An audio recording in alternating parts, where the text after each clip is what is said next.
What I hope to do this morning is show you what's possible in education. And I have a handout at the end. You don't have to write anything down. It's all there, I promise. It's a Google Doc. I update it all the time. Some things I'm going to go through so fast. And there's links to everything. There's videos. There's so much there. But I just want to give you a taste of what we can really do to create schools that work for kids. And I work in New Jersey. All of you probably know who my governor is and all the different challenges we have. There's challenges here in Michigan. There's challenges all over. But that does not mean that we cannot move schools forward in the digital age as well as increase achievement. And I'm going to talk about all that. If you're on Twitter, again, Team Jax, let's get started. I've been in New Milford for 10 years. I've been its principal for the past 7 years. You want to know what's special about New Milford? Absolutely nothing. Nothing. We are a gigantic community of 2 square miles. In that 2 square miles, I have 650 kids at the high school. We are extremely diverse. Parents at home speak over 40 different languages. We're a blue-collar community. We have no money. And we are 10 minutes west of the George Washington Bridge, right outside New York City. We are surrounded by the haves. They are standardized testing machines because that's what the communities care about. So we have no money, very diverse. We have a significant special ed population, about 30% of our students are classified, and our ELL population is about 5% and rising across the district of 2,500 kids. My building, even though it looks beautiful, built in 1928. We've had every infrastructure challenge to overcome. So we have no money, we have a crumbling building, we have a diverse population with many, many needs. Yet, we've still been able to go down, actually forge our own path to create a school that is working better for our kids. But before I forget, unfortunately as administrators, we have to, deal with stakeholders that only focus on that one metric for the most part, which is standardized test scores. So let me give you some stats before I get started. This year, our highest standardized test scores in language arts ever, 97% kids proficient or higher. Math up 7 percentage points, 82% proficient or higher. AP scores are up from traditional lows of 40% 3 or higher. We've gotten 72%, 65%, and 60% 3 or higher the last 3 years. Graduation rates up from the 80s to 98% this year. Acceptance to 4-year colleges, we're always about 70%. We are now at 90% of our students are going to 4-year colleges. Attendance rates, all-time highs. And for all the high school people in here, discipline, if we have one fight a year, it is a big deal. We had one fight this year, and it was 2 girls pulling each other's hair. That's the worst thing we dealt with. My school used to be fraught with drugs, assaults, weapons when I came. Now, it really is like a paradise. And the secret has been transforming a culture with all stakeholder groups represented to create a school that looks and functions like the real world. If education is good for one thing, it's good for making excuses not to move forward. If it's important to you, you will find a way. If not, you will make an excuse. Now don't be shy, don't do one of these. How many of you have used a time excuse before? Professionally or personally? Oh, come on, say we're still doing all this. You all have! If you value something, you'll find a way. If not, you'll make an excuse. Opinions are great. What I've learned in the social media space is everyone has opinions on what we should be doing in schools to make them better.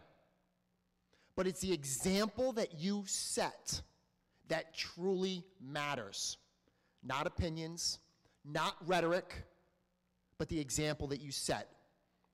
And finally, leadership, it's not about position. It is about action. What are you going to do differently when you have all those excuses, all the mandates, all the directives that are coming at us from every single direction, from the state level, the federal level?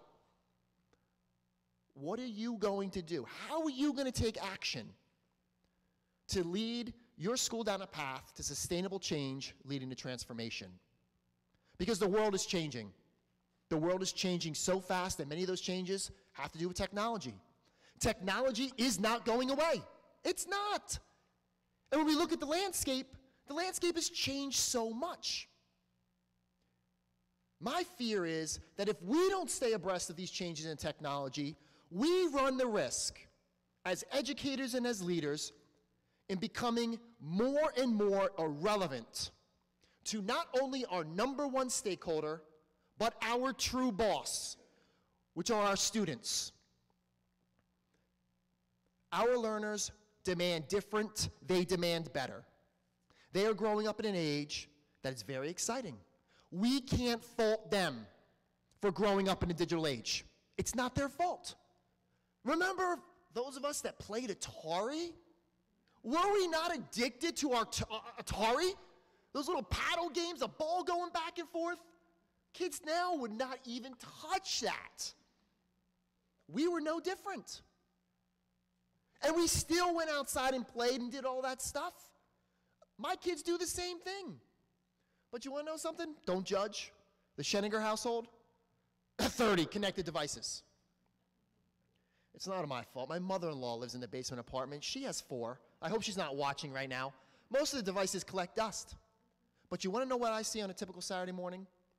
I walk downstairs and I hear 5 different voices in my house. 5 different voices. I walk into the playroom and there's one physical kid. That's my son. He's playing that game. What's that game? Minecraft.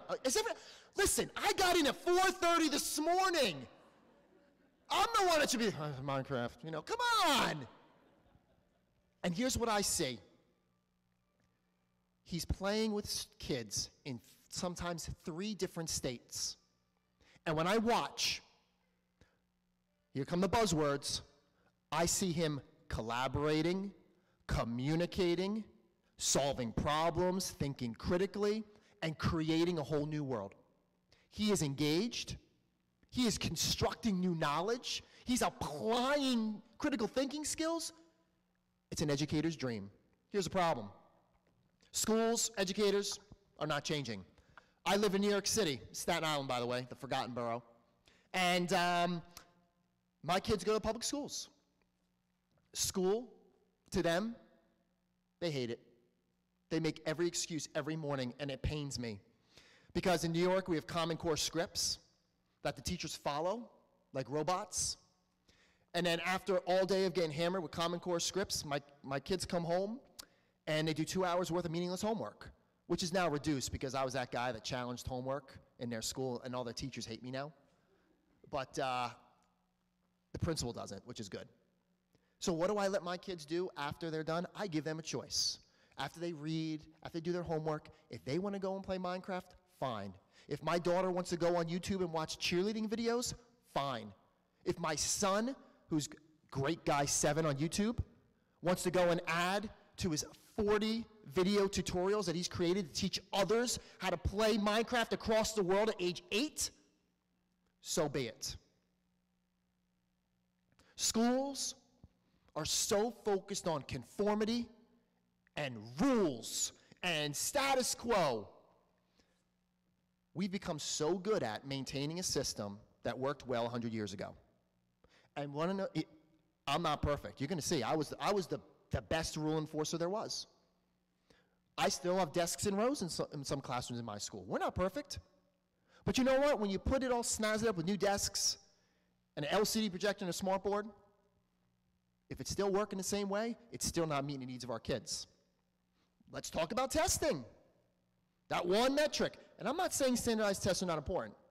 They should be one of numerous metrics that are used to illustrate what students know.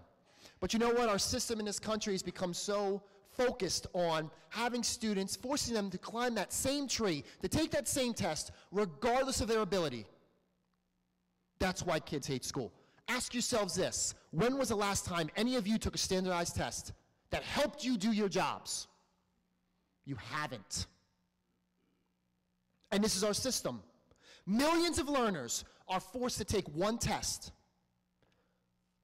where technology affords our learners a million different ways to demonstrate what they know. That's the beauty of technology. Giving them a choice to allow them to create artifacts of learning to demonstrate conceptual mastery. But when schools are structured like this, with our rigid schedules, check, we have that in New Milford, 8-period day, 48 minutes each, and we just rotate them through different content areas that they don't care about. Because the world outside is much more exciting and engaging. School is the exact opposite of the real world that we are supposedly preparing our kids to be successful in. I look at this image, and it tells me that for the first couple years as principal, I failed my kids because I was preparing them for a world that really was not in existence. The world is messy. It's focused on dynamic skill sets, not standardized test scores, not just rotating them through a schedule, which they probably won't go through when they get out of school. And then we look at technology. Oh my goodness, if a student brings a device, if a student forgets a pencil, notebook, or heaven forbid, a textbook, we chastise them. But if they bring their technology, we punish them. How many of you have wasted countless hours punishing kids for technology? I sure did. When I could have been in classrooms, helping kids, helping teachers. This was me for the longest time. More often than not, those tasks with leading change in the 21st century are the least knowledgeable about the 21st century. I'm one day going to take a picture of me with that blindfold because that was me. How bad was it? This is it. This was how my school was. We fear what we don't know, and then we make up an excuse, and we block, we ban, we prohibit, and we keep it a safe distance. I developed the policies in my district to block social media. I enforced the rules that punish kids for their devices. And it was so bad, I was so arrogant, when a kid had a device out, I didn't even say give it to me. I just put my hand out. And they knew if they did not give it to me, suspension for open defiance. And I thought that was the right way. Until one day a student, after I proudly took his device, thanked me. My vice principal, I look at him like, yes, they're appreciative of me creating a engaging, distraction-free learning environment. That student goes, thank you, Mr. Sheninger, for creating a jail out of what should be a school. Broke my heart. I'm miserable that weekend. I was not on social media. Why? Because I don't have the time. Here's the time excuse again. And in a small school, I do 70% of the observations. We evaluate our teachers 5 times a year. 3 formal observations, a mid-year, and an end of the year. 70% of observations, walkthroughs, master schedule, budget, events, meetings. As a principal, I don't have the time. I don't have the time to use social media. Big waste. So I'm reading this article, just by chance, that same weekend after the kid blasted me, and it was about Twitter. And I'm reading this article, and I'm like, you know what? Twitter's the dumbest thing on the planet. This is the biggest time waster. It makes no sense. People that use it are idiots. People thought I was an idiot for the longest time for using it. But I read the article, and I'm like, stupid, stupid, stupid. I get to the end. And the light bulb went on. I realized, you know what? I can use Twitter to do something that I need to do as a leader. And that is be an effective communicator. I got on Twitter only to communicate. That's the only reason. And I know it seems like so long ago. To me, it seems like yesterday. It was back in 2009. And as I got on Twitter, I'm communicating with all my stakeholders, and then I got really creepy. I was the guy that lurked in the shadows, and I'm watching what everyone else is doing. I lurked. I learned. I became so ashamed because I discovered this whole new world that I never knew existed. And these conversations were taking place of educators doing amazing things with kids. And I was ashamed, embarrassed, because we weren't doing any of it at New Milford High School. That was when I really got that aha moment, and my behavior was focused on learning. That's when the magic happened. Social media is a doorway. That's all it is. It's a doorway to a world where you can engage in conversation to improve professional practice. That's all it is.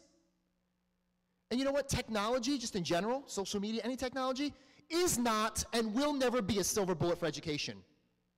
Technology is not going to improve student achievement. It's not. There's so many false claims out there. The true silver bullet is how you and other educators use technology to improve professional practice, to make learning relevant, meaningful, to assess kids in different ways, to give students and staff members ownership over their learning.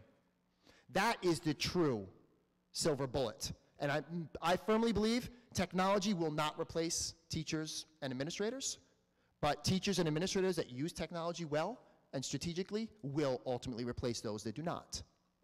The challenge is we are preparing kids for a really different world than what we grew up in. I want you to watch this video and ask yourselves, are your kids ready to be successful in this world?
So we need to constantly ask ourselves, how are we preparing kids to be successful, to succeed in that world?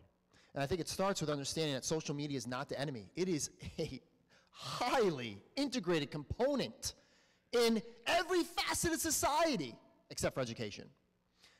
The key to moving schools in a different direction, hardest thing I ever had to do as a principal was give up control. And equal to that is trusting kids. I still, when I walk around classrooms, want to take phones away from kids. It's just because I did it for so long. But giving up control, trusting kids, leads to amazing things. And, you know, the social media bandwagon, it's never too late to jump on. It's not going away.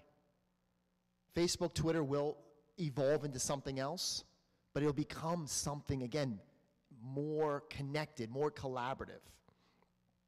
So I'm not here to give you more work, because I walk in your shoes. Digital leadership is not about adding things onto your day. It's about becoming more effective and efficient at your core responsibilities that you already do. As I was going through this trial and error, I look at this image. Those are the things I need to do. Communicate. Be the, in charge of public relations. Establish a positive brand presence. Grow professionally. Enhance student learning and ultimately achievement. Rethink learning spaces and environments. By the way, I love the learning spaces out here. Awesome. And who doesn't want to get free stuff? We've had tens of thousands of dollars worth of technology just given to us. I have teachers flown to Israel, all over the world for free. All my teachers can get Adobe tools for free. I'm going to show you how. But you need to be in the space to take advantage of it. Most important thing is student learning. Too often with technology, we get wrapped up in engagement, and we lose sight of, is learning taking place? These are the tools that my teachers use all the time. Instagram, Twitter, blogs, Edmodo, Poll Everywhere, Skype, just name a few. Every time they use a tool, they have to have a Common Core, New Jersey State Standard aligned rubric to assess what is that tool being used for. But they are given the autonomy. They're empowered to use these tools. And by the way, my two departments that are the most innovative with web-based technology are my two tested areas, math and ELA. I love this image by Bill Ferreter. He's at Plug Us In on Twitter. Again, we focus on the low-hanging fruit. We get all excited if kids can make a Prezi, publish a blog, use a whiteboard. Tell me on the left, how do you know kids are learning? That's on all of us, because we're the ones that have to evaluate where the learning's taking place. But when we shift our thinking, we focus on the right-hand side. How can technology be used in a pedagogically sound way to focus on raising awareness, starting conversations, finding answers to their questions, driving change, taking action, making a difference? The golden rule at New Milford, pedagogy first, technology second, if appropriate. There are no mandates, no directives to use technology. It is a choice. It is a choice that 5 handpicked teachers and me created the shared vision 5 years ago, and now every single one of my staff members, regardless of how long they've been in the district, are integrating technology effectively and appropriately. This is what you see now.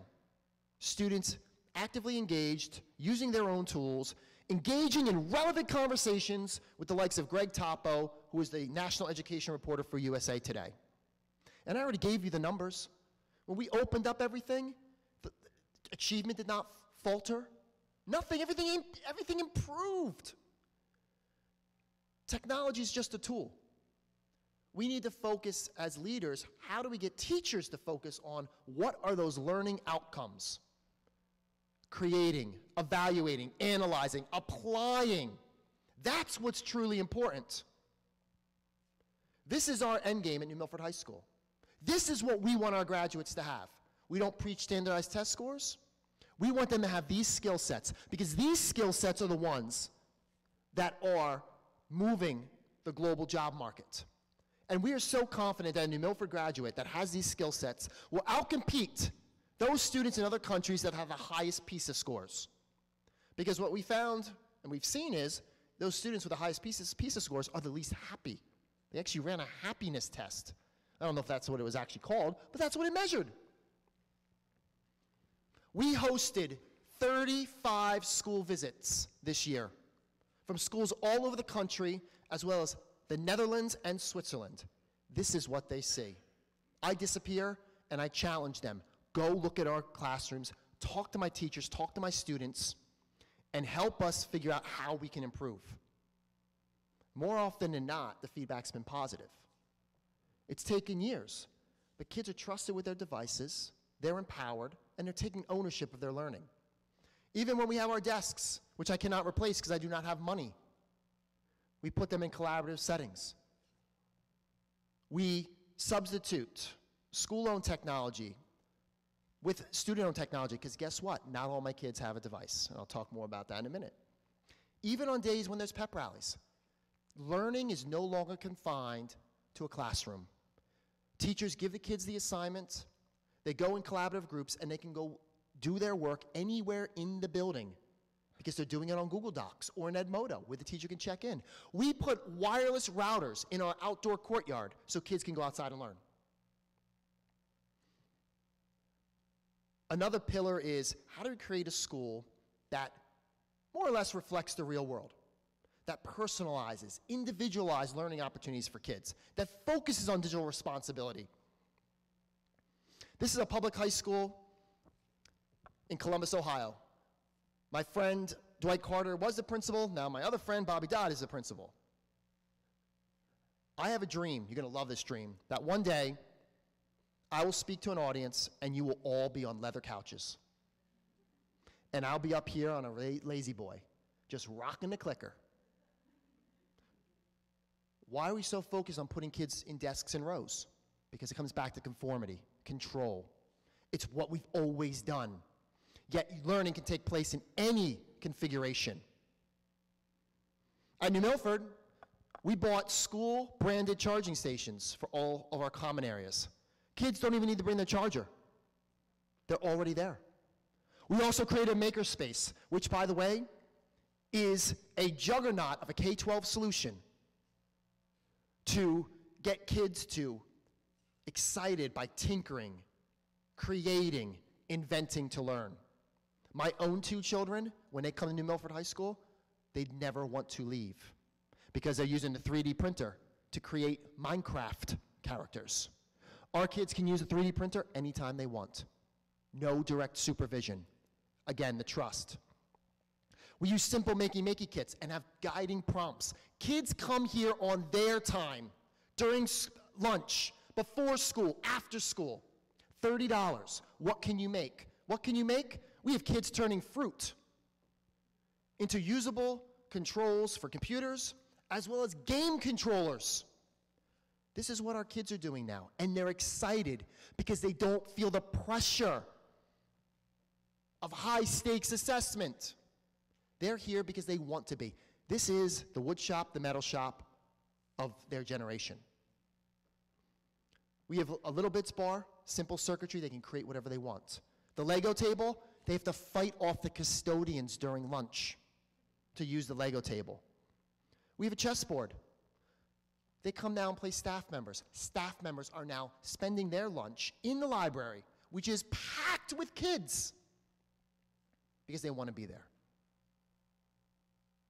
We also see student-owned technology as a vital tool. And we rolled out the red carpet 4 years ago. 4 years ago, we went bring your own device. Knowing that all of our kids did not have a device, people in cyberspace told me it was the dumbest idea ever. Well, I don't work for them. I work for the kids at New Milford High School. And our job is, how can we use devices to enhance learning, increase productivity, and conduct better research? Imagine if all of you came here today and you were told to power down and shut your device off. Some of you would be miserable. Fact. That's what we're doing to our kids. In 4 years, we have not had one issue or challenge on our BYOD about equity, because it's our job to create an equitable environment. Teachers tell the kids the day before, bring your device. If a kid doesn't bring the device next day, guess what? We substitute school-owned technology. Oh, and then We also can use an archaic pedagogical technique called cooperative learning, where we have one device, 3 kids, as long as they're all able to use that device to demonstrate what they've learned, that's an equitable environment. The whole role of technology is to support learning, not drive instruction. Technology is just a tool. The pedagogy trumps the technology every single time. Its role is to enhance learning. And students want to use their technology to show us what they've learned. And again, in our school, this is what we see on our walks. Even in our common spaces, during lunch, this is kids in June preparing for their final in chemistry. I didn't deal with one cyberbullying incident this year, and New Jersey has the toughest harassment, intimidation, bullying law in the country, where people can lose their licenses. We have kids taking online virtual classes, opened up our course catalog by 200 new courses. We created our own learning academies, STEM, arts and letters, global leadership, to focus on the passions of our kids. All, by the way, with our local budget. We have kids creating 3D virtual reality games from scratch using a solution called VR Quest. And one of the things we're most proud of, we have students taking open courses from Harvard, Yale, MIT, and Stanford, and they're getting honors credit that is awarded by me. By the way, all this stuff is all in my handout. Our rubric for our independent open courseware study is now yours. It's already aligned to Common Core, the ISD standards, everything. Because we believe in New Milford, we're all in the same business of helping kids. We share everything. Next pillar, professional learning and growth. We now have the opportunity to create our own personal learning networks that are always on, that are always working for us. Think about when you're in the center of your learning, you're calling the shots, and these are the takeaways. They're going to be different for each individual. But you now, what social media does is it levels the playing field. We can connect with anyone, at any time, from anywhere, and acquire knowledge, resources, ideas, strategies, feedback, and track conferences for free. But it's a choice. No one's going to make you take control of your learning. My secret is, I'm not smart, I'm resourceful. And I use social media to connect myself to the smart people. Most of our ideas are not ones that we've generated. They are ideas that have been given to us, shared openly, that we've adapted to make it work for the New Milford community. That is the power of social media, the power that those connections have to really radically transform your professional practice. And, you know, with a personal learning network, it's not about finding time. If we have to find time to do things, more often than not, they don't get done. It's about making the time. I get up in the mornings, when my wife and kids are still sleeping, I go out on my patio, I read blogs, I read news articles, I read my Twitter feed, because that's what I choose to do. And I make that time, because I've seen what it's done. For me, taking control of my learning opened my eyes to a better way to lead at New Milford High School. Time is always an excuse. We took the excuse away from our teachers. In order for them to create their own personal learning networks and learn on their time, I cut all non-instructional duties.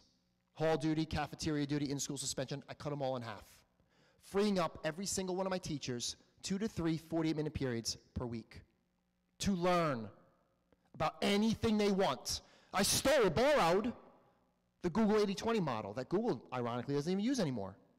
80% time on task, 20% time they can do anything as long as it impacts Google's bottom line.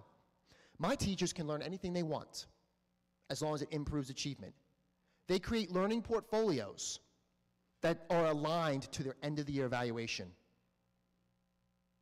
That is how I hold them accountable. All of our innovation for the past 3 years has been teacher and student driven because now they have the time, a job-embedded growth model. We didn't stop there. We've not been happy with PD in New Jersey. So in addition to a professional growth period, we created our own digital badge platform. Teachers now can earn badges after watching a screencast created by either my media specialist or educators all over the world.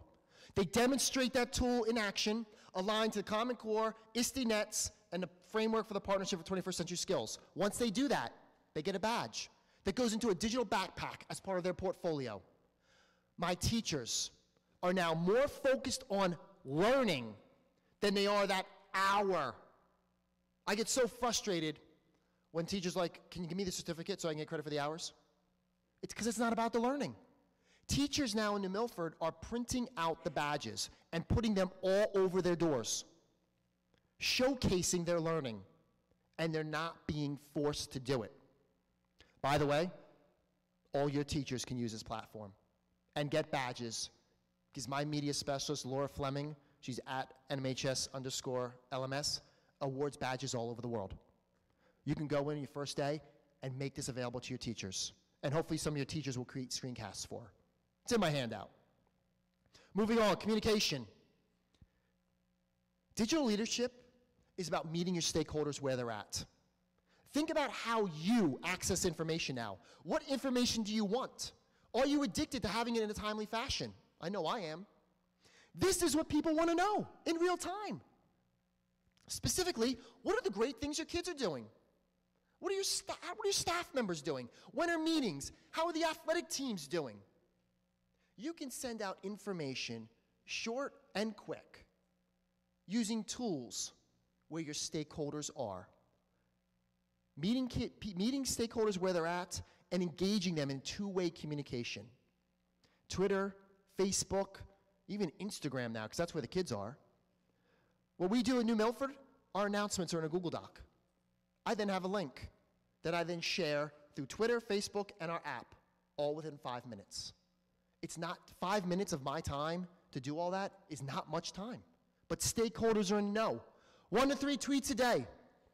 1 to 3, 140 characters. What's going on? And I could tweet from anywhere, at any time, no matter where I am in the world. It's convenient. Facebook has become our hub. This is now the biggest beacon of pride in our district. We now have 2,600 people that like our Facebook page. Anyone can go on it and comment anytime. I can't stop them. If you want to go write anything right now, I can't stop you. I can delete it afterwards, but you know what we've learned? Is when you model these tools as professional tools to your stakeholders, that is how they're going to treat them. They'll go find other anonymous sites to bash us and do all that stuff in the shadows. But Facebook, kids, parents, community members, politicians come here to engage in the work that we're doing. I told you how all the pillars are interconnected. Well, we brag a lot about, and I'm going to talk about that in a minute, about the work we're doing. And a company, a startup in Boston, came to us and said, we want to create you an app. They had no business model. We were their business model. My students developed a personalized app that has scannable lunch cards. They can opt into their activities, their athletic events, their schedule, their grades, all that. We got it for free. I can push out announcements anytime. I'll push out notification of what's going on in New Milford. It's convenient for the parents. Digital leadership is about a multifaceted approach because what might work for some might not work for others. Some people still prefer paper. We send out 1 paper mailer a year in August, but we give our stakeholders choices as to how they want information. A very important pillar is public relations. If you don't tell your story, someone else will. Digital leadership is about becoming the storyteller in chief. Because 9 out of 10 times when the media tells our story, we get anxiety. It's not what we want out there, and it's not positive. The media loves trashing education and educators. That is a fact. We don't do a good enough job bragging about the great work that we do. Education is the only profession that doesn't brag about the work that we do. If you tell your story, I'll tell you right now, people are going to take notice. This is our reality at New Milford. Being outside New York City has its perks, but when you're one of 800 school districts just in New Jersey, it's really, really hard to get the attention of the #1 media outlet in the world. CBS has been in New Milford 14 times in the past 4 years. Every story positive. You've heard of some of these other media outlets, but you want to know why they're coming to us? Because we're telling our story. We're using video tools that are free.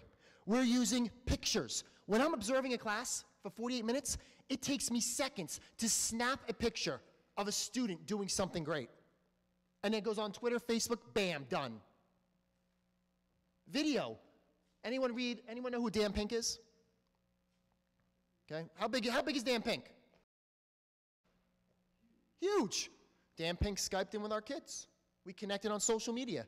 I streamed it live using Ustream for the whole world to watch. Free. You could probably figure out when this happened, right after Sandy.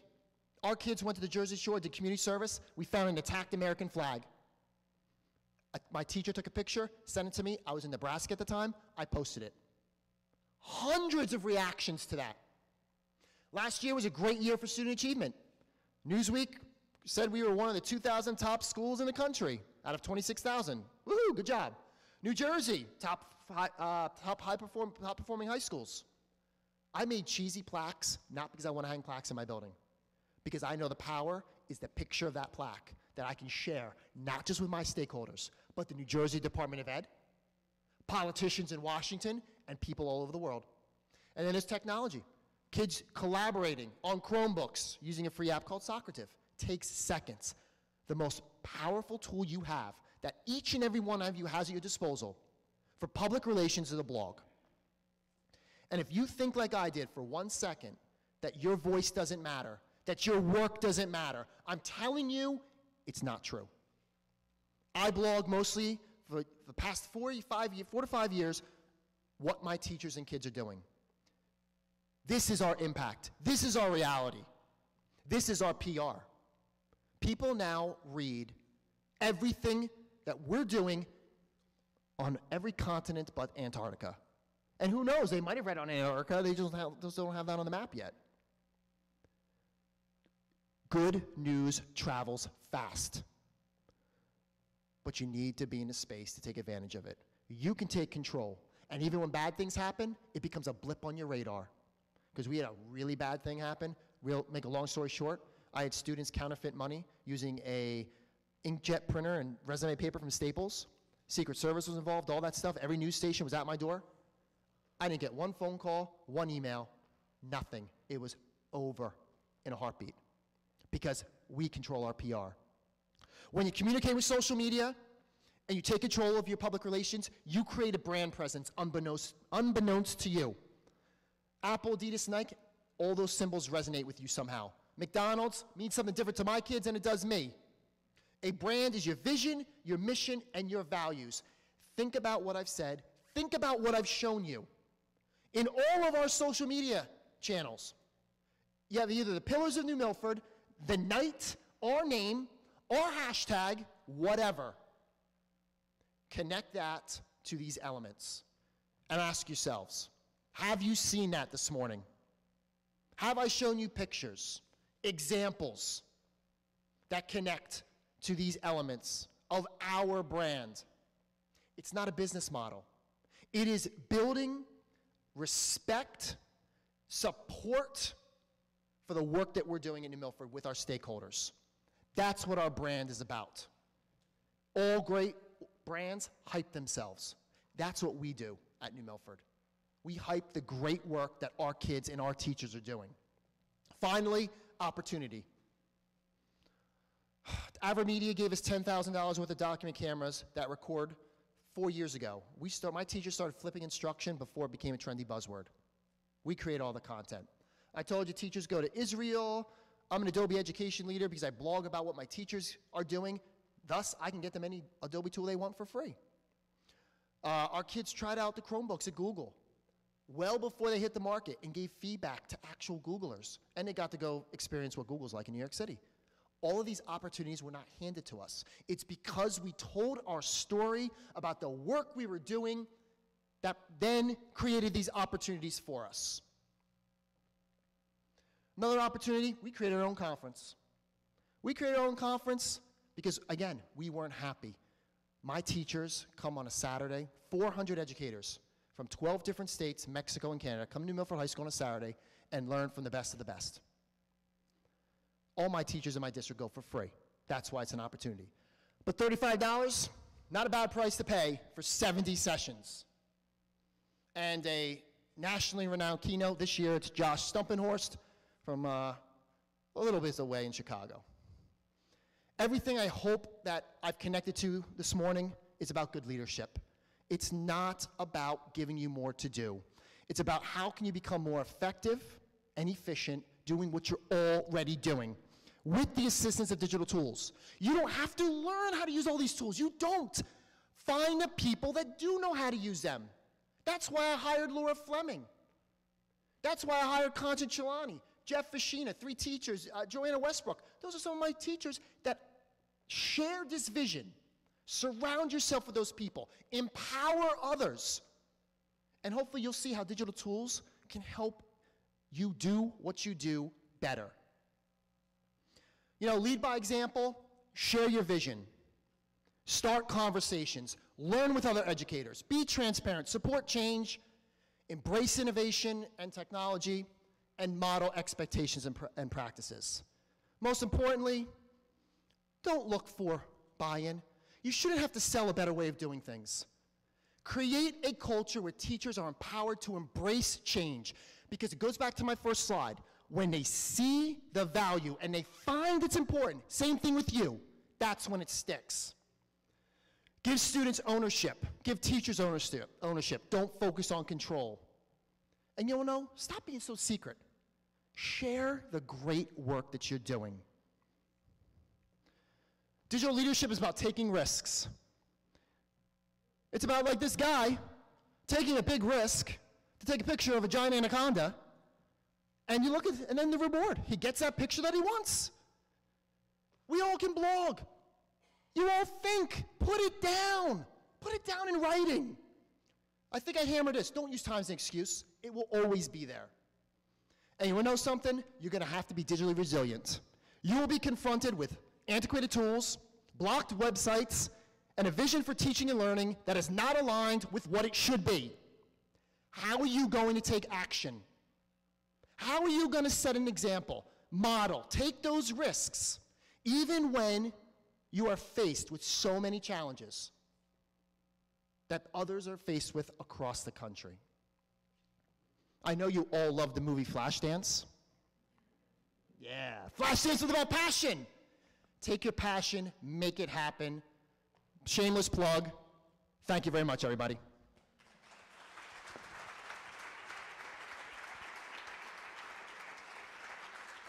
And that's, if you don't have a QR code reader, you can just write down that website. I'm telling you right now, it's up to 4 pages of what I consider awesomeness. But it's examples, some blogs that I think are really, really cool. Links to resources on everything, downloadable forms. There's things I didn't get to talk about that are in that form that I think might be able to help you. You can use everything. It's yours. Thanks, everybody. Thank you so much, Eric. We're going to add this link to the front of our website. Just a reminder that for the idea buffet, the orange board out there, if you have ideas to get your, a topic, something that you want to talk about later this afternoon, to go ahead and to put that up on the board. Our first session starts in about 10 minutes, so network, relax, have some fun today, all right? Have a great day of learning. Thank you.